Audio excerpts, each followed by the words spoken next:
大家好，今日係2026年3月4號星期三。今日咧呢條片呢，我係為咗一個人而做嘅。呢個人呢，對我嚟講呢，係一個神秘人，我唔知道佢係邊個，但係呢，佢就做咗一件好鼓勵我嘅事。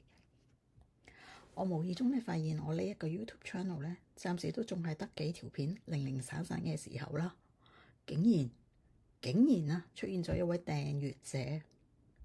我有諗過咧，會唔會係因為我唔小心撳到掣，自己訂閱咗自己都唔知，所以咧我就問咗 Google 話我咧唔可以自己訂閱自己嘅，咁咧就實在太驚喜啦！到底會係邊個訂閱金吉舒適呢？無論你係邊個都好啦，如果你唔係唔小心撳錯掣嘅話咧，而真係訂閱金吉舒適嘅話咧，我衷心多謝你。祝你2026年身體健康，萬事勝意，恭喜恭喜，多謝晒。